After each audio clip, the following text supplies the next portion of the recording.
কই গো, আজকে তো ভাইফোঁটা, আমার ভাই আসছে, তুমি বাজার থেকে গিয়ে খাসির মাংস, দই, মিষ্টি যা যা লাগে নিয়ে আসো। আরে তোমার ভাইয়ের তো শুধু ধান্দা, বোনের বাড়ি আসবে, খাসির মাংস খাবে আর নতুন নতুন জামা কাপড় বাগাবে। খবরদার, আর একটাও কথা বলবে না আমার ভাইয়ের সম্বন্ধে।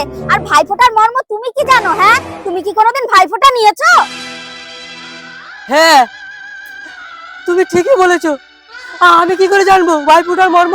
যখন আমরা দুই ভাই বোন খুব ছোট ছিলাম, তখন আমার মা আমাদেরকে ছেড়ে চলে গেল। তখন ভাইফোঁটার সম্বন্ধে আমরা কিছুই বুঝতাম না। আর যখন বুঝতে শিখলাম, তখন আমার সৎ মা এসে আমার বোনটাকে এক পশুর হাতে তুলে দিল। আর সেই পশুর অত্যাচারে আমার বোনটা আত্মহত্যা করলো। তাহলে তুমি বলো সুনন্দা, তুমি বলো, আমি কি করে বুঝবো ভাইফোঁটার মর্ম কি? তুমি কষ্ট পেও না গো, আমি অজান্তে তোমাকে অনেক কষ্ট দিয়ে ফেলেছি। আমি ভাইফোঁটা দেবো না গো, ভাইফোঁটা দেবো না। আরে আমার মনে কষ্ট হচ্ছে, তাতে কি হয়েছে?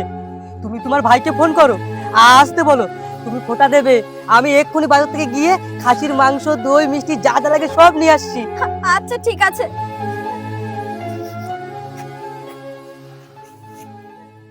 ভাইয়ের কপালে দিলাম ফোঁটা, জমের দুয়ারে পড়লো কাটা। যমুনা দেয় জমকে ফোঁটা, আমি দিই আমার ভাইকে ফোঁটা। হ্যাঁ বন্ধুরা, এই দুটো শব্দের মধ্যে দিয়ে লুকিয়ে থাকে ভাই বোনের অটুট সম্পর্ক।